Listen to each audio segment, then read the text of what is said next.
चार बातें नोट कर ले, बहुत ये जीवन के लिए अत्यंत लाभदायक है।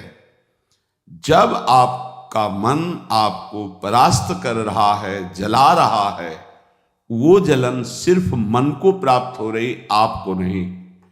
आप बिल्कुल दूर हैं, आप दृष्टा हैं, आप साक्षी हैं उसके, आप स्वामी हैं उसके। यदि आप स्वीकृति नहीं देंगे तो आपसे पापाचरण नहीं करा पाएगा। आपको डरना नहीं कि अब मन में काम आ गया, क्रोध आ गया, अब तो मेरी दुर्गति हो जाएगी, बिल्कुल नहीं।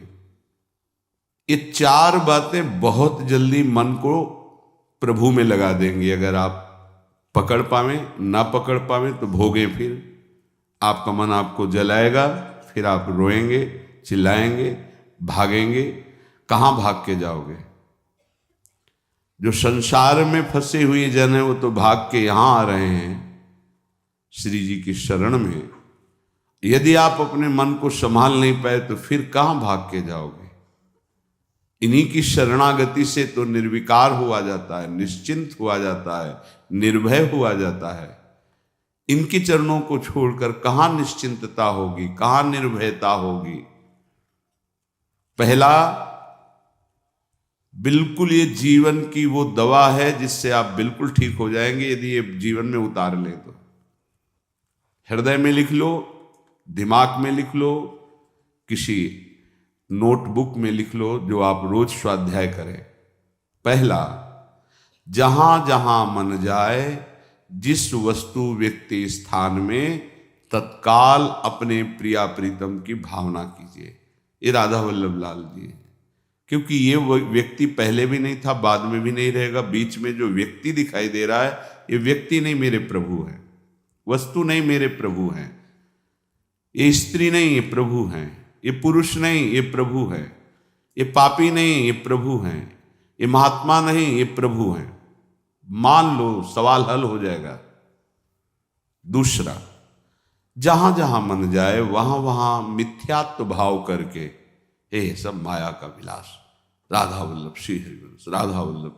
और मन का एक स्वभाव है, जहां हम परिचय उसका ये जान जाते हैं स्वभाव का, तो हम उससे शासन में ले लेते हैं। लोग परिचय नहीं जानते। जो ही आप जानेंगे ये भागाते हुए आ जाएगा। इसको सेकंड में भी कम समय में अधीन किया जा सकता है, और पूरा जन्म लग जाएगा फिर भी अधीन नहीं कर पाओगे। बात को समझिए। ये एक सेकंड में विश्व ब्रह्मांड में कहीं भी यदि इसका परिचय है, वो तत्काल पहुंच जाएगा। वायु भी इसके समान वेगवान नहीं है मन। अगर अमेरिका गए हैं, आपने वो दृश्य देखा है, कोई एरिया, महल, घर, जो भी, एक सेकंड के कम हिस्से में वो पहुंच जाएगा। ऐसे मन को प्रभु में लगाने के लिए जहां मन जाए, और जाना कि गया, इतना सावधान साधक होना। गया वो तत्काल आ जाएगा, उसको बुलाना नहीं पड़ेगा, वो तत्काल लग जाएगा। राधा वल्लभ श्री हरिवंश, राधा वल्लभ श्री हरिवंश, राधा वल्लभ। हो सकता है 5 बार न कह पाओ, फिर भाग जाए, फिर उसे लाना है। इसे कहते हैं अभ्यास योग। अभ्यास योग युक्तेन चेतसा नान्यगामिना। एक दिन ऐसा आएगा, नान्यगामिना, ये जाएगा ही नहीं, ये नहीं जाएगा। फिर दिव्य शाश्वत परम पुरुष की प्राप्ति इसी से हो जाएगी। तीसरा, हमारे मन में जो सही स्फुरणाएं हो रहे हैं उसका सपोर्ट जरूरी है। विरोध से ही मन केवल काबू में नहीं होता है, सपोर्ट जरूरी है। अब सपोर्ट शब्द से कितना मन प्रसन्न हो रहा है, हर्षित हो रहा है, उस बात का सपोर्ट जो गुरुवाणी, शास्त्र, संत जनों की वाणी, उसके अनुकूल वो बोल रहा है। चलो आज हम तुम्हारी बात पूर्ण कर देते हैं। वो कहता है मुझे आज मीठा खाने की बहुत इच्छा है। ठीक है, हम श्री जी को भोग पधराते हैं, नाम कीर्तन करते हैं, आचमन कराते हैं, फिर उसको पा लेते हैं। बिल्कुल वो आपको भजन में विरोधी भाव नहीं पैदा करेगा। कहीं कहीं मन को सपोर्ट करना है, वो कहीं कहीं शास्त्र सम्मत गुरु आज्ञा के अंतर्गत सपोर्ट जरूरी है, जरूरी है। बिल्कुल विश्वास मानिए, ये 4 बातें जो बता रहे हैं ये जीवन की धरोहर है जो आपको दे रहे हैं।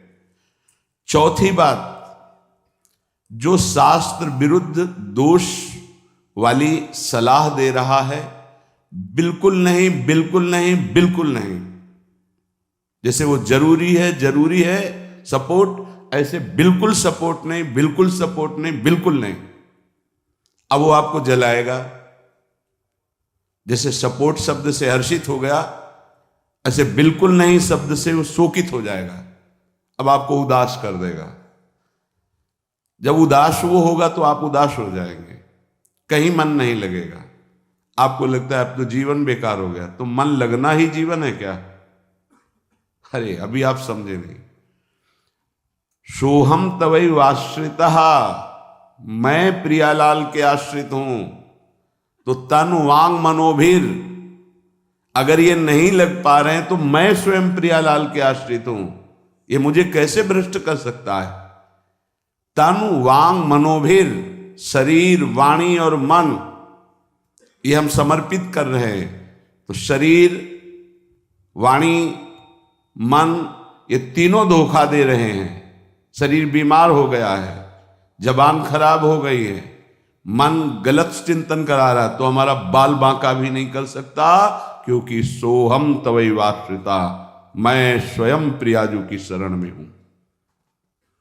उपासक देखो जरा, इस पर विचार करो।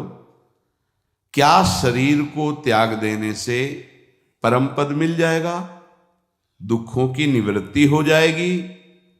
क्या निर्विकारता आ जाएगी? नहीं। ऐसे शरीर को नष्ट करने वाले को प्रेत योनि मिलती है।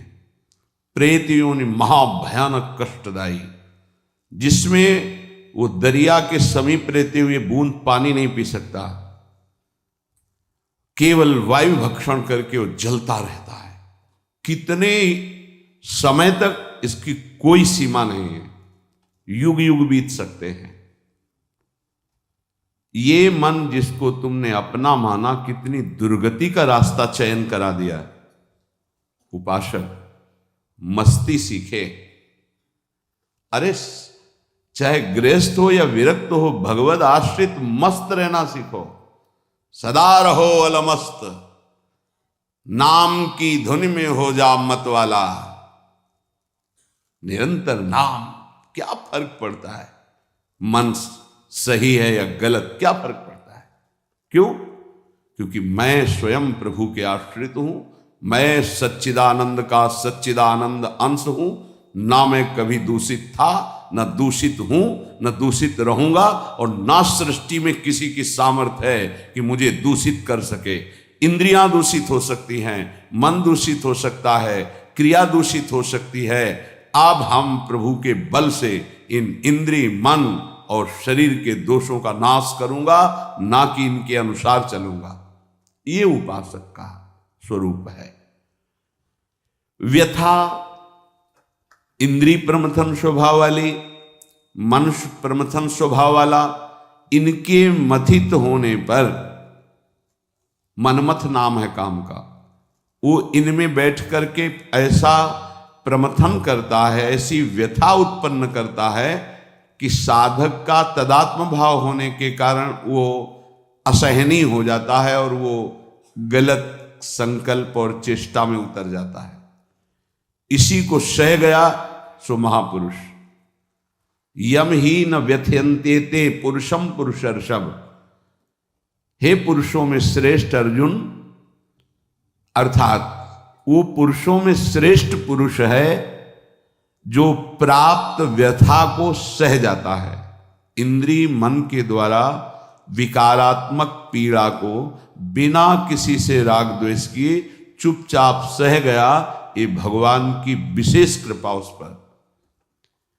हमारा मन क्या बुद्धि के साथ सोचवाता है कि जब हमें जो काम सताया, लोभ मोह ममता जो भी, हमें वो तत्काल मिल गया और हम शांत हो गए तो सौभाग्य समझते हैं। दुर्भाग्य है उस उपासक का जो चाहे और उसको प्राप्त हो जाए, दुर्भाग्य है उसका। सौभाग्यशाली वो है जो चाहे और ना मिले और जलता हुआ सह गया, उसे वो चीज मिलेगी जो त्रिभुवन में किसी को किसी साधना से नहीं मिलती। यम ही न व्यथ्यन्ते ते पुरुषम पुरुषर्षभ शम दुखा सुखाधीरम स्वमृतत्वाय कल्पते। वो अमृत पद का अधिकारी हो गया, वो अमर हो गया, अविनाशी हो गया, वो अविनाशी पद में आरूढ़ हो गया जो इस व्यथा को सह गया। व्यथा को सहने वाला वही होता है जो व्यथा का दृष्टा बनता है, भोगता नहीं।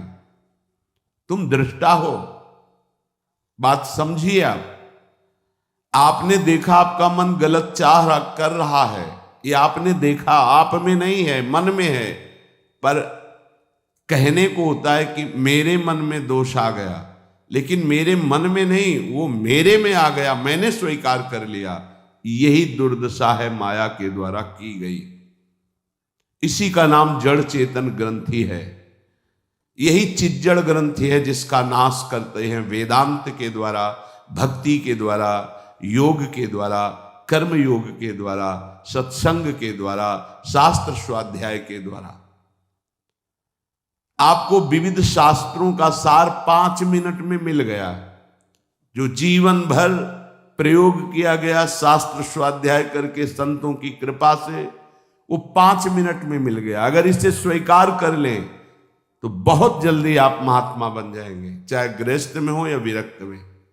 महात्मा का संबोधन स्थिति से है, बाहरी किसी पद पदवी से नहीं। स्थिति होती है, उसे महात्मा कहते हैं। महात्मा शब्द भगवान के आगे भी लगता है, महात्मा श्री कृष्ण, ऐसा कई बार महाभारत में संबोधन हुआ। महापुरुष भगवान को कहते हैं, वंदे महापुरुष ते चरणारविंदम।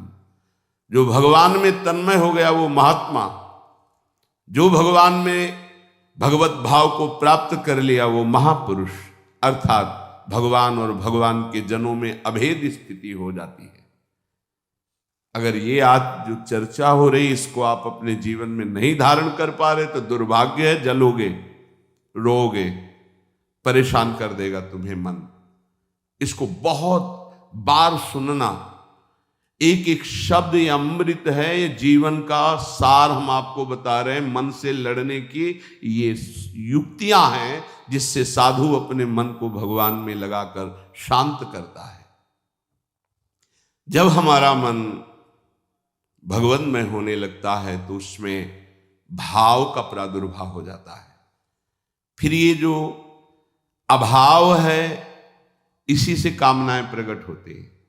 शब्द को पकड़ना, मन में सुख का अभाव ही भोगों की कामना पैदा करता है। मन में भगवत भाव ही निर्विकारता की स्थिति प्रदान करता है। जब आप इन 4 सूत्रों का प्रयोग करके मन को भाव में ले आएंगे तो यही मन जो आपको रुलाता है यही नचा देगा। पायो जी पायो मैंने राम रतन धन पायो, नाच पड़ोगे कि वस्तु अमोलक दी मेरे सतगुरु, निष्दिन बढ़त सवायो, रात दिन आनंद बढ़ रहा है, सदगुरु ने निहाल कर दिया। किसी को ऐसा लगता हो कि हाथ रखने से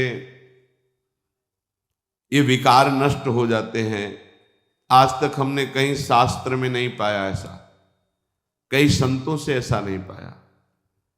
सबने उपदेश दे करके, कृपा शक्ति दे करके साधन में लगाया और उसको परिपक्व किया, उपासक को बलवान बनाया। अगर ये आशीर्वाद से होता तो उपदेश ना देकर सबके हाथ माथे पे रख देते, भगवान सबका मंगल करें, सब निर्विकार हो जाएं। कभी ऐसा नहीं हुआ है, ना ऐसा हो सकता है। हम जब संतों के वचन पर श्रद्धा करते हैं और उसको स्वीकार करके आचरण में लाते हैं तो वही आशीर्वाद हो गया कि हमारा पुरुषार्थ सार्थक हो गया। हमारा प्रयत्न गुरुदेव के वचनों के अनुसार, प्रयत्न की शक्ति गुरु कृपा, तो आगे जो भक्ति का रंग वो गुरु कृपा, मोक्ष जो वो गुरु कृपा, भगवत साक्षात्कार गुरु कृपा। पर उसमें हमारी पूरी शक्ति उनकी आज्ञा पालन में लगी है, इसीलिए प्रधान कृपा हमारी हुई। हम प्रधान कृपा अपने ऊपर नहीं करते, और तो सहायक कृपा सब हैं। भगवान की कृपा मानव देह मिला, सत्संग मिल रहा है। गुरु की कृपा स्वीकार किया, मंत्र दिया, नाम दिया, उपदेश कर रहे हैं। शास्त्र कृपा हमें सुलभ मार्ग, भगवत मार्ग, उससे नाना प्रकार के बचाव पक्ष की बातें, उसमें आसक्त होने की बातें दोनों बताई गई। परमार्थ में कैसे आसक्त हुआ जाता है, परमार्थ में कैसे बचा जाता है, शास्त्र कृपा भी है। अपनी कृपा हम नहीं कर पा रहे हैं। अपनी कृपा, अब हमको इस संसार समुद्र से मुक्त होना है, डूबना नहीं, इसमें पार जाना है। अब मुझे वही करना है जो मेरे गुरुदेव कहते हैं, शास्त्र कहता है। अब इसके विपरीत नहीं, ये अपने ऊपर कृपा हो गई। कोई बिरला समझ पाता है गुरु कृपा को। हमारी सदैव दृष्टि पार्थिव रही है, व्यवहारिक रही है, लौकिकी दृष्टि रही है, इसीलिए हम गुरु की बात में भी लौकिकी, व्यवहार की, स्वार्थपना देखते हैं। नहीं नहीं, ये केवल आपके लिए है। आपको दुलार करना या डांटना, आपको अपना मानना, अधिक प्यार दिखाना, आपके मन को चुराकर प्रभु में लगाना है। उस मन को ऐसे आसक्त किया जाता है, भय दिखाकर, प्रलोभन दिखाकर, दुलार करके, कि आपका मन श्री जी के चरणों में ऐसे समर्पित हो जाए कि आप निहाल हो जाएं, आप सुखी हो जाएं। अंदर की बात यही होती है। कभी सैकड़ों बार देख करके, मिल करके आपको दुलार करना, कभी वर्षों आपकी तरफ बिल्कुल न देखना, न संभाषण करना। क्या समझते हो आप? पहले आपको प्यार करते थे, अब नहीं करते। पहले आपको प्यार का व्यवहार दिखाई देता था, अब तुम्हारे ऊपर वास्तविक प्यार की वर्षा हो रही है, जो ना देखकर, ना बोलकर भी अंदर से चिंतन करते हुए तुम्हारी चित्त वृत्ति को भगवदाकार किया जा रहा है। कहीं तुम पांच भौतिक शरीर में आसक्त ना हो जाओ। अगर पांच भौतिक शरीर में आसक्त हो गए गुरु के, तो शरीर छूटने के बाद तुम्हारे मन में आएगा अब मैं अनाथ हो गया। नहीं, तुम ऐसे बलवान बनो, ऐसे गुरु आसक्त बनो कि तुम्हारे अविनाशी गुरुदेव का परिचय तुम्हें प्राप्त हो जाए।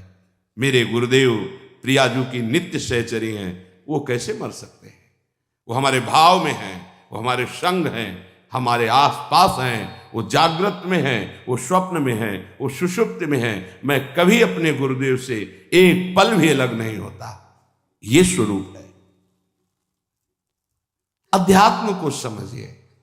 कुछ व्यवहारिक साधक ऐसे हैं जो व्यवहार में राग द्वेष करते हैं।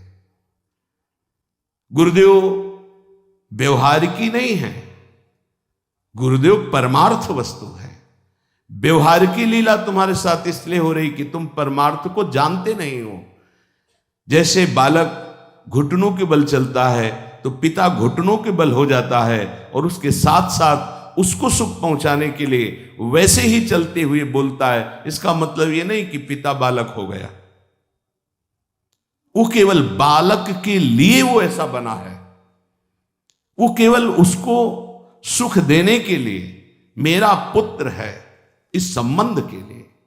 ऐसे ही आपसे विनोद करना, आपको दुलार करना, आपके चित्त का आकर्षण करना प्रियाजू को भेंट देने के लिए है। तुम्हारा तन, तुम्हारा मन, तुम्हारा जीवन मेरी लाडली का बन जाए इसलिए है, मेरा बन जाए इसलिए नहीं। मेरा तो मेरा भी तन मेरे को प्रिय नहीं, तुम्हारा तन कैसे प्रिय हो सकता है?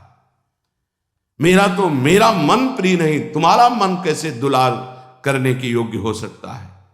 इस रहस्य को समझोगे तो परमार्थ के दिव्य पथिक बन जाओगे। मन, तन, प्राण और मैं स्वयं प्रियालाल का हूं। अब हमको इसकी कोई परवाह नहीं कि मेरा मन क्या कहता है, मेरा तन क्या करता है, मेरे प्राण रहे कि ना रहे, मेरी गति बने कि ना बने, अब इस पर ऐसे उपासक के हृदय में ज्यादा समय नहीं लगता और भाव का प्रकाश कर देते हैं आचार्य, इष्टदेव, गुरुदेव। तब वो हृदय के नेत्र जब खुलते तो इन नेत्रों में प्रकाश होता है।